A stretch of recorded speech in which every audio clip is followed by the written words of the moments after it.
आप सभी विद्यार्थियों का इस चैनल पर हार्दिक स्वागत है। इस टॉपिक में यूपी बोर्ड क्लास 10th सामाजिक विज्ञान के भाग 1 इतिहास के चैप्टर नंबर 2 भारत में राष्ट्रवाद का बहुत ही सिंपल तरीके से अध्ययन करेंगे। इस चैप्टर के जितने भी महत्वपूर्ण प्रश्न हैं उनको उत्तर सहित देखते हैं। यह जो सिलेबस है वह न्यू है, यानी 2023-24 का है। तो आइए इस चैप्टर के सभी महत्वपूर्ण प्रश्नों को हम बहुत आसान तरीके से देखते हैं। इस चैप्टर का जो पहला प्रश्न है यहाँ आप लोग देख लीजिए। जितने भी प्रश्न इसमें दिए गए हैं सब वेरी वेरी इंपॉर्टेंट है। तो यहाँ पहला आपका प्रश्न है, भारत में राष्ट्रवाद के उदय के कारणों का परीक्षण कीजिए। यह आपका प्रश्न आता है, भारत में राष्ट्रवाद के उदय के कारणों को बताइए, तब भी आपका जो उत्तर होगा वह यही होगा। तो आइए हम इसके उत्तर को सिंपल तरीके से देखते हैं। 19वीं शताब्दी में भारतीय राष्ट्रवाद के उदय में अनेक कारणों का योगदान था। इनमें से निम्नलिखित कारण प्रमुख थे, यानी भारत में जो राष्ट्रवाद के कारण हैं वे कौन कौन से हैं उन्हीं को हम लोग देखते हैं। तो आपका जो पहला है, अंग्रेजी साम्राज्य के विरुद्ध असंतोष। या पहला आपका हेडिंग है, भारतीय राष्ट्रीयता के विकास का सबसे प्रमुख कारण अंग्रेजी नीतियों के प्रति बढ़ता असंतोष था। यानी जो अंग्रेजों की नीतियां थी उससे कोई संतुष्ट नहीं था। अंग्रेजी सरकार की नीतियों के शोषण के शिकार देसी रजवाड़े, तल्लुकेदार, महाजन, कृषक, मजदूर और मध्यम वर्ग यानी सभी लोग बने। और दूसरा जो आपका कारण है वह है आर्थिक कारण। भारतीय राष्ट्रवाद का उदय एक महत्वपूर्ण कारण आर्थिक कारण भी था। सरकारी आर्थिक नीतियों के कारण कृषि और कुटीर उद्योग धंधे नष्ट हो गए। तीसरा जो आपका हेडिंग है वह है अंग्रेजी शिक्षा का प्रसार। 19वीं शताब्दी में भारत में अंग्रेजी शिक्षा का प्रचार ने भारतीयों की मानसिकता जड़ता को समाप्त कर दी। वे भी अब अमेरिकी स्वतंत्रता संग्राम, फ्रांस, यूरोप की अन्य महान क्रांतिकारियों से परिचित हो गए। यानी जो हमारे यहाँ के लोग हैं वे फ्रांस और यूरोप के मुख्य जो वहाँ के विचारधारा वाले लोग थे उनसे प्रभावित हुए और ये लोग भी अब चाहते थे कि हम पूरी तरह से आज़ाद हो जाएं। चौथा आपका हेडिंग है सामाजिक धार्मिक सुधार आंदोलन का प्रभाव। 19वीं शताब्दी के सामाजिक धार्मिक सुधार आंदोलन ने भी राष्ट्रीयता की भावना विकसित की। ब्रह्म समाज, आर्य समाज, प्रार्थना समाज, रामकृष्ण मिशन, एकता, समानता आदि ने इसको बहुत अधिक प्रभावित किया। पांचवा जो कारण था राजनीतिक एकीकरण। भारत में अंग्रेजों ने उग्र साम्राज्यवादी नीति अपनाई। वारेन हेस्टिंग से लेकर लॉर्ड डलहौजी ने येन केन प्रकार देसी रियासतों को अपना अधीनस्थ बना लिया। 1857 के विरोध के बाद महारानी विक्टोरिया ने सभी देशों राज्यों की अंग्रेजी सत्ता में ले लिया। यानी हमारे यहाँ पर जो क्रांति की शुरुआत हुई थी वह आपका 1857 से ही हुई थी। अब हम अगला प्रश्न देखते हैं, भारतीय राष्ट्रीय आंदोलन में गांधी जी के योगदान की विवेचना। ये वेरी इंपॉर्टेंट है और प्रत्येक वर्ष यह प्रश्न आपका आता है। तो आइए अब हम उत्तर को बहुत ही सिंपल तरीके से देखते हैं। भारतीय राष्ट्रीय आंदोलन में 1919 से 1947 तक का जो काल है वह गांधी युग के नाम से जाना जाता है। राष्ट्रीय आंदोलन को गांधी जी ने एक नई दिशा दी। सत्य, अहिंसा, सत्याग्रह का प्रयोग कर गांधी जी भारतीय राजनीति में छा गए। इन्हीं आस्था का सहारा लेकर वे औपनिवेशिक सरकार के विरुद्ध राष्ट्रीय आंदोलन का जन आंदोलन में परिवर्तित कर दिया। 1917-18 में इन्होंने चंपारण, खेड़ा और अहमदाबाद में सत्याग्रह का सफल प्रयोग किया। यह गांधी जी का योगदान है। उसके बाद सन 1920 में गांधी जी ने असहयोग आंदोलन आरंभ किया जिसमें जिसमें बहिष्कार स्वदेशी यानी अंग्रेजी जो सामान था उसका बहिष्कार किया गया और स्वदेशी को अपनाने पर बल दिया गया।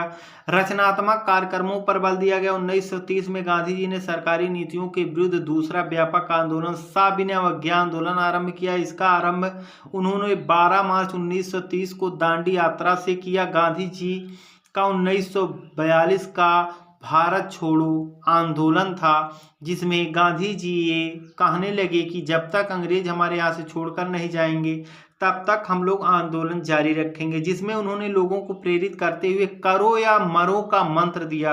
यदि विकल्प में आता है करो या मरो का नारा किसने दिया तो उत्तर होगा गांधी जी। गांधी जी के सतत प्रयत्नों के परिणाम स्वरूप ही 15 अगस्त 1947 को भारत को आजादी मिली।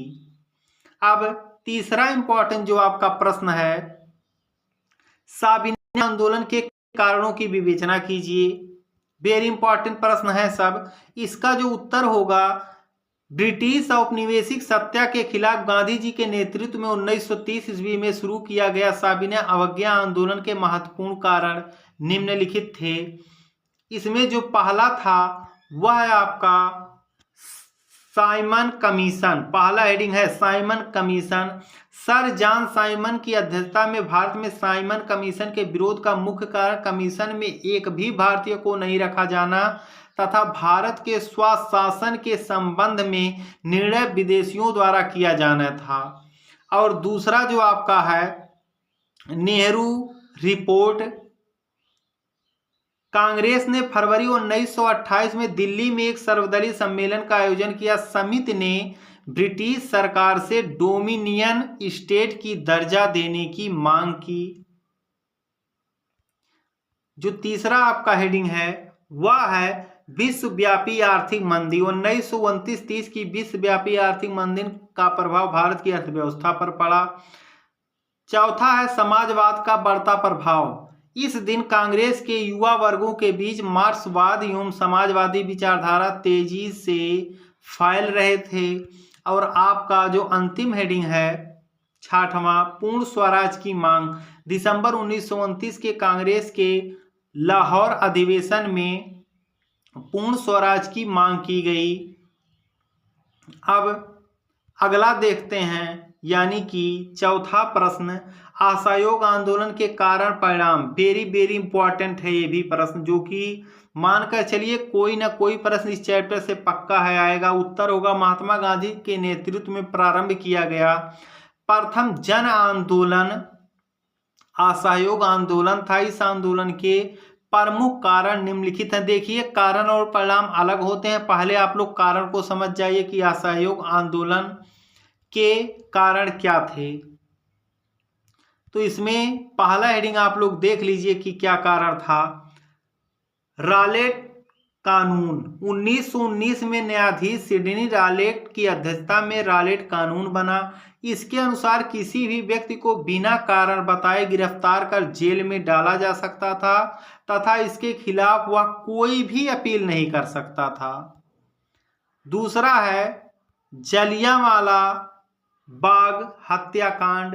13 अप्रैल 1919 को बैसाखी के मेले के अवसर पर पंजाब के जलियांवाला बाग में सरकार की दमनकारी नीति के खिलाफ लोग एकत्रित हुए। जनरल डायर के द्वारा वहां पर निहत्थी जनता पर गोली चलवाकर हजारों लोगों की जान ले ली गई। अगला जो आपका है वह है खिलाफत आंदोलन।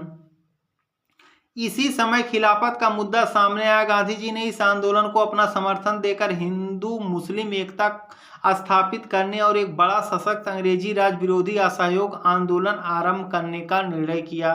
यानी गांधी जी ये चाहते थे कि हमारे यहाँ पर हिंदू और मुस्लिम एकता भी रहे और हमारा देश आज़ाद भी हो जाए, ये कारण था।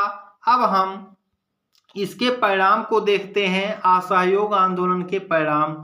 5 फरवरी 1922 को गोरखपुर के चौरी चौरा नामक स्थान पर हिंसक भीड़ पूरा थाने पर आक्रमण कर 22 पुलिसकर्मियों की हत्या कर दी थी, जिसमें नाराज होकर गांधी जी ने असहयोग आंदोलन को तत्काल बंद करने की घोषणा की। असहयोग आंदोलन का व्यापक प्रभाव, लेकिन उस समय इसका बहुत अधिक प्रभाव पड़ा और लोग जागरूक भी होने लगे। असहयोग आंदोलन के अचानक स्थगित हो जाने और गांधी जी की गिरफ्तारी के कारण खिलाफत के मुद्दे का भी अंत हो गया। हिंदू मुस्लिम एकता भंग हो गई तथा संपूर्ण भारत में सांप्रदायिकता का बोलबाला हो गया।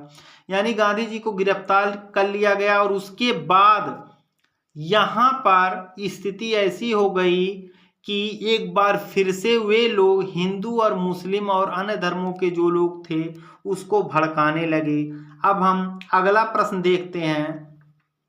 पांचवा प्रश्न, खिलाफत आंदोलन क्यों हुआ, गांधी जी ने इसका समर्थन क्यों किया? वेरी इंपॉर्टेंट क्वेश्चन है ये।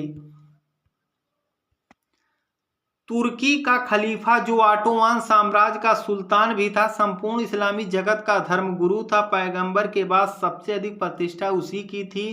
प्रथम विश्व युद्ध में जर्मनी के साथ तुर्की भी पराजित हुआ।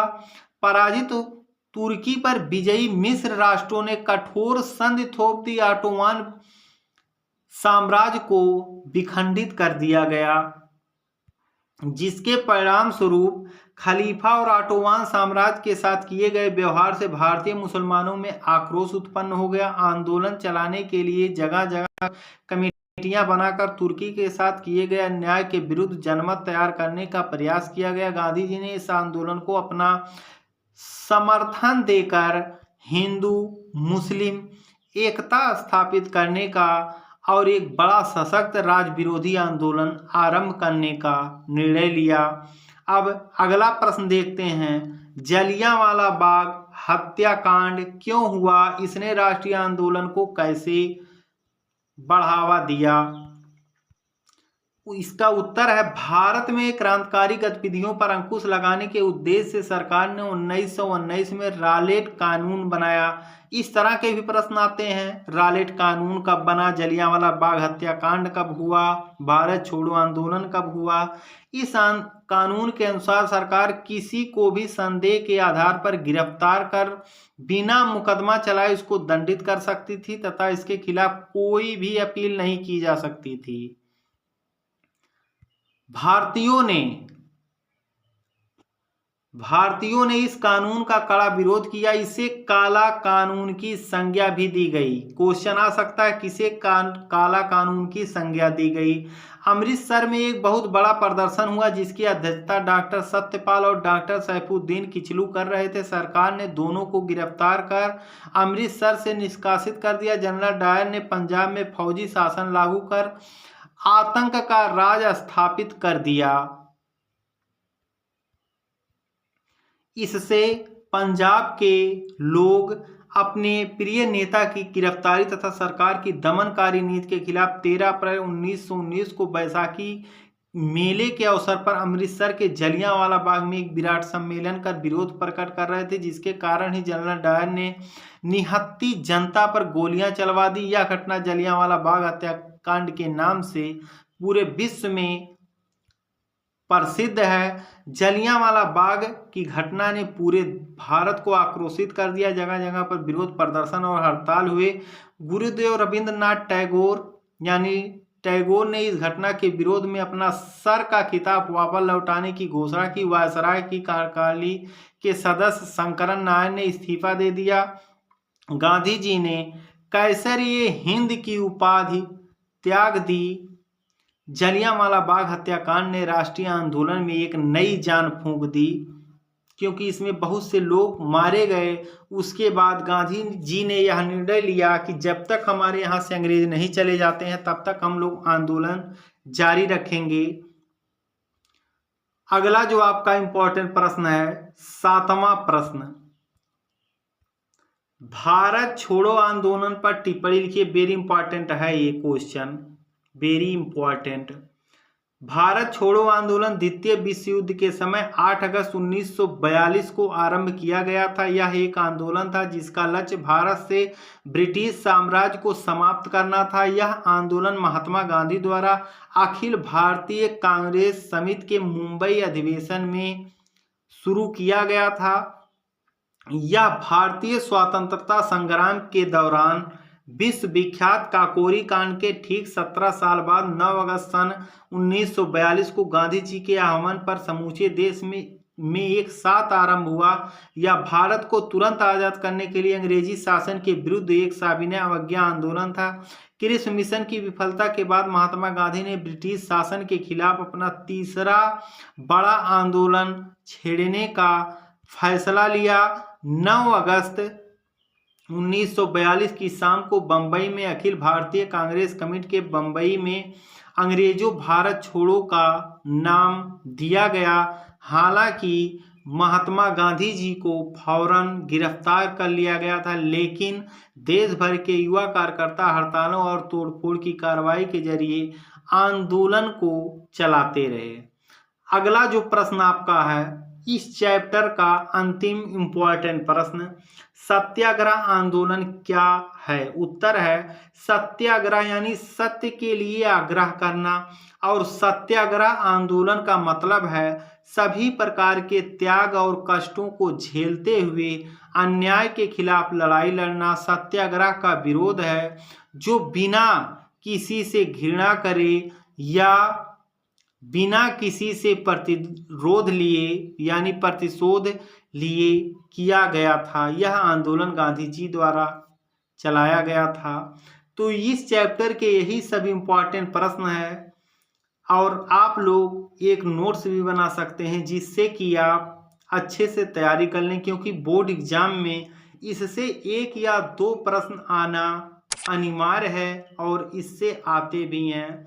आप लोग इसके जो हेडिंग है उसको अच्छे से तैयार कर लीजिए, और इसको याद मत कीजिए, आप लोग इसको कहानी की तरह पढ़ लीजिए और एग्जाम में अच्छे से लिखिए। केवल इसमें आप जो प्रश्न दिए गए हैं उसी को तैयार कर लीजिए। आप सभी विद्यार्थियों का वीडियो देखने के लिए धन्यवाद।